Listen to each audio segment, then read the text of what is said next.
పెద్దలు గౌరవనీయులు రాజనర్స్ గారికి మరి పేర్లు తీసుకోవాలన్నా అందరు ఏమనుకోరు కదా వేదిక మీద ఉన్న పెద్దలు ముఖ్యంగా మొన్న జరిగిన ఎన్నికల్లో కష్టపడి పనిచేసినటువంటి మా సర్పంచులు కౌన్సిలర్లు ఎంపీటీసీలు కార్యకర్తలు 100 ఓట్ల ఇన్ఛార్జీలు బూత్ కమిటీ సభ్యులు సంక్రాంతి పండుగ ముంగట ఉండట్లేదన్న పండుగ తర్వాత పెట్టండి అని మన నాయకులు కొంతమంది కోరితే దీన్ని మనం కొద్దిగా వాయిదా వేసుకొని ఇవాళ పెట్టుకున్నాం. నిజంగా మొన్న జరిగిన ఎన్నికల్లో మీరందరూ కూడా మీరే నన్నుగా భావించి మీరే అభ్యర్థిగా పనిచేసి 82,000 మెజార్టీ తెచ్చిపెట్టిన మీకు నేను శిరస్సు వంచి నమస్కారం తెలియజేస్తా ఉన్నా. అంత ఈజీ కాదు. మరి ఇన్ని సార్లు చేసినప్పుడు కూడా నేను చాలా గ్రామాల్లోకి రాలేదు, మండలాల్లోకి రాలేదు, పట్టణంలో కూడా అది కూడా కొద్దిగా సేపే మీటింగ్ పెట్టి మళ్ళీ ఇక్కడి నుంచి మనం కొడంగల్ పోయినాం. కానీ చాలా మంది నాయకులు కార్యకర్తలు మరి ప్రతి ఒక్కరు కూడా ఎంతో బాధ్యతతో పనిచేస్తున్నారు. మా బూత్ కమిటీ ఇన్ఛార్జీలు కూడా అక్కా చెల్లెలు కూడా చాలా బాగా కష్టపడి పనిచేసి ఇంత అద్భుతమైన మెజార్టీ తెచ్చిపెట్టిన మా ముస్లిం మైనార్టీ సోదరులు అందరికీ నా హృదయపూర్వకంగా నేను ధన్యవాదాలు చెప్పాలి, మీకు థ్యాంక్స్ చెప్పాలి అని చెప్పి ఈ సమావేశాన్ని ఏర్పాటు చేసుకున్నాం. చాలా గ్రామాల్లో కూడా ఏదైనా చిన్న చిన్న ఇబ్బందులు వచ్చినా సర్ది చెప్పినారు. మండల నాయకత్వాలు కూడా కష్టపడి గ్రామాల్లో తిరిగినారు. అందరూ కూడా మంచి టీం వర్క్ చేసి మంచి మెజార్టీ మనం సాధించాం. సరే, ఈరోజు దురదృష్టవశాత్తు ప్రభుత్వం రాలేదు. అంత మాత్రాన మనం బాధపడాల్సిన అవసరం లేదు. ప్రజలు గొప్పవాళ్ళు, ప్రజల తీర్పును మనం శిరసా వహించాలి. సరే, మన పార్టీకి ఇది కొత్త కూడా కాదు. కేసీఆర్ గారు తెలంగాణ ఉద్యమంలో ఎన్నో ఒడిదొడుకులు ఎదుర్కొన్నారు. కొన్నిసార్లు గెలిచాం, కొన్నిసార్లు ఓడిపోయాం. 2009 ఎన్నికల్లో 10 ఎమ్మెల్యే సీట్లు గెలిచినాం. 9లో బాధపడ్డామా? బాధపడలే. అయ్యో 10 వచ్చినాయి, ఇక భవిష్యత్తు లేదు అని ఒకవేళ కేసీఆర్ గారు అనుకోని ఉంటే ఇవాళ తెలంగాణ రాష్ట్రం వచ్చిండేదా? ఈ రాష్ట్రం ఏర్పడేదా? దయచేసి మీరు ఆలోచించండి. అంటే మనం పూల బాటలు చూసాం, ముళ్ళ బాటలు చూసాం, విజయాలు చూసాం, అపజయాలు చూసాం. అంతేగాని దియాల కూడా మనం పెద్ద బాధపడాల్సిన అవసరం లేదు. వాస్తవానికి మనకు రాష్ట్రం మొత్తంలో చూస్తే 1.8% ఓట్లు మాత్రమే తక్కువ వచ్చినాయి. మొత్తం తెలంగాణలో 4 లక్షల ఓట్లు మనకు వచ్చుంటే గవర్నమెంట్ మనది. అంటే మనమేమి ప్రజలు పూర్తిగా తిరస్కరించిన సందర్భంగా దగ్గరికి వచ్చి కొద్ది మెజార్టీతో మనం 1.8%తో ఇవాళ ప్రభుత్వాన్ని కోల్పోయాం. దాదాపు 39 ఎమ్మెల్యేలు గెలిచాం. మనం మంచి అద్భుతమైన విజయాల్ని కూడా మనం సాధించాం. అయితే ఈ 1.8%తో మిస్ అయినాం కదా, ఇక్కడికేదో అయిపోయిందని మనం బాధపడద్దు. తప్పకుండా భవిష్యత్తు మనకు ఉంటుంది. చరిత్రలో మన దక్షిణ భారతదేశంలో 3ఓసారి ఏ ప్రభుత్వం రాలే. ఈసారి మనం తెచ్చుకుంటామేమో, హ్యాట్రిక్ కొట్టి రికార్డు సృష్టిస్తామో అని అనుకున్నాం. కేరళ కానీ, తమిళనాడు కానీ, ఆంధ్రప్రదేశ్ కానీ, మరి కర్ణాటక కానీ ఎక్కడ కూడా 3ఓసారి వరుసగా ఒక ప్రభుత్వం వచ్చిన సందర్భం మన దక్షిణ భారతదేశంలో లేదు. సో మనం 2 సార్లు అయినా 3ఓసారి కూడా వస్తుంది అనుకున్నాం. సరే, రాలేకపోయాం. మొన్న హైదరాబాద్లో కూడా కార్యకర్తల మీటింగ్ జరిగింది. కొంతమంది మా గౌరవ సర్పంచులు కౌన్సిలర్లు కూడా అయ్యో మమ్మల్ని పిలవలేదని బాధపడ్డట్టు తెలిసింది. వాస్తవానికి ఏంటంటే ఆడ 400 మందితోనే మీటింగ్. ఒక పార్లమెంట్ కాన్స్టిట్యున్సీకి 400 మంది అంటే నియోజకవర్గానికి 60 మందినే రమ్మన్నారు. మరి 60 అన్నప్పుడు నా పరిస్థితి ఏంటంటే ఎవరిని కాదని లేనటువంటి పరిస్థితి. కొంతమంది పిలవకుండా వచ్చిండ్రు. ఆ పిలవకుండా వచ్చిన వాళ్ళతో పంచాయతీ వచ్చింది. ఆయన పోయింది, నన్ను విలువలేదని మీరు అనుకున్నారు.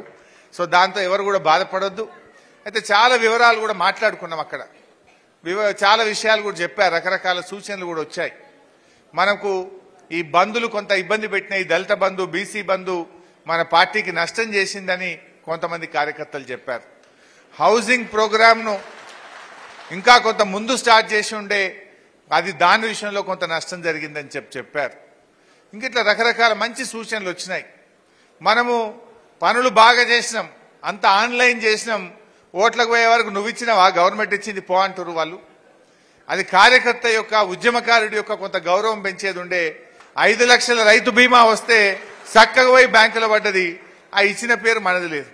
వాడు కాంగ్రెస్ ఉత్త దరఖాస్తుకే పెద్ద వాళ్ళు పదవి లేని కార్యకర్తలు కూడా వచ్చి ఆడ నిలబడు పెద్ద సినిమా చూపిస్తున్నారు. మనం 5 లక్షలు చెక్ ఇస్తే కూడా కనీసం చెప్పుకోలేదు, అది చక్కగా పోయి బ్యాంకులో పడుడు, ఫోన్లు మోగుడు. రైతు బంధు 16,000 కోట్లు ఏడాదికి ఇస్తే అది కార్యకర్తకు తెలియదు, ఎవరికి తెలియదు, సీదా ఆడ కట్టుకొత్తుడు, ఇక్కడ బ్యాంకులో పడుడు, ఫోన్లు మోగుడు. అంటే మనం చేసింది కూడా కొంత చెప్పుకోలేకపోయినాం. అది కార్యకర్తల ద్వారా జరిగేస్తే అదే కార్యకర్తలు రేపు ఓట్లప్పుడు అన్నా నేను నీకు రైతు బంధు ఇప్పియలేదా, నీకు రైతు బీమా ఇప్పియలేదా, నేను సీఎంఆర్ఎఫ్ ఇప్పియలేదా అని స్వతంత్రంగా మన ప్రభుత్వానికి మేలు చేసేవాళ్ళు.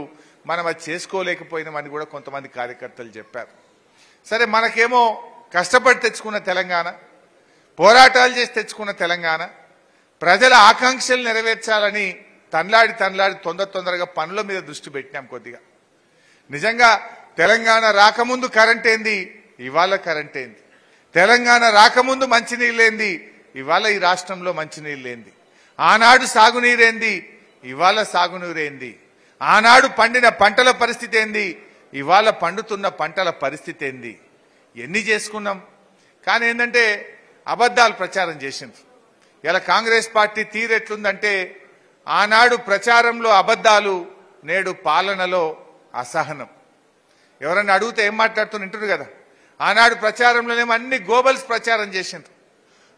ఒక్కటి కాదుగా, ఏది మాట్లాడినా అబద్ధాలే.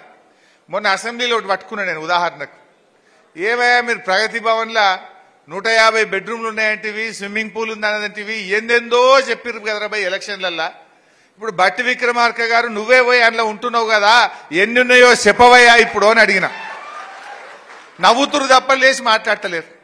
అంటే అబద్ధాలు చెప్పినామని వాళ్ళకి అర్థమైపోయింది. ఆనాడు దావోస్కు పోతే ఏ దండగా ఇది వేస్ట్ అన్నారు. మళ్ళీ వాళ్ళే మనకంటే ముందుకిరు దావోస్కు. ఒక ఇండస్ట్రీస్ మినిస్టరే కాదు, ముఖ్యమంత్రి కూడా పోయిండు దావోస్కు. ఆనాడేమో మనం పోయి పెట్టుబడులు తెస్తే ఇదంతా ప్రచారం దండగా అన్నారు. మరి ఇప్పుడు మీరు చేస్తున్నది ఏంది, దండగనా మరి? అంటే ఇట్లా అనేక రకాల అబద్ధాలు చెప్పి వాళ్ళు అధికారంలోకి వచ్చారు. బట్ ఏది ఏమైనా నిజం నిలకడమే తెలుస్తుంది. ఏమైపోయింది, ఆ యూట్యూబ్ ఛానళ్ళు సగం కొంపముచ్చినాయి మనకు. ఆ ఊర్లలో ఒకటే ఫోన్లు చూసుడు, అది నిజమేందో అబద్ధమేందో కానీ దాని ప్రభావం కొంత వడిపాడైంది. సో ఇప్పుడు ఏమైంది, జనరల్గా కూడా మన తెలంగాణలో సామెత ఉంటుంది, అబద్ధం గడప దాటక ముందే, నిజం గడప దాటక ముందే అబద్ధం ఊరంతా చుట్టొస్తుందట. మనం చేసిన మంచి పని మనం చెప్పుకోవడంలో వెనుకబడ్డాం, కానీ అబద్ధాలు మాత్రం ప్రచారంలో దూసుకుపోయినాయి. ఇవాళ అర్థమవుతుంది. నిజానికి మనం ఆలోచించండి, ఇదే సిద్దిపేట ప్రాంతం, మనం సిద్దిపేట కార్యకర్తలుగా మాట్లాడుకుందాం. ఎన్టీ రామారావు గారి నుంచి చంద్రబాబు నాయుడు, రాజశేఖర్ రెడ్డి గారు, రోషయ్య గారు, కిరణ్ కుమార్ రెడ్డి గారు, ఎంతో మంది ముఖ్యమంత్రులు మారిండ్రు. సిద్దిపేట జిల్లా కావాలంటే అయినా అదే.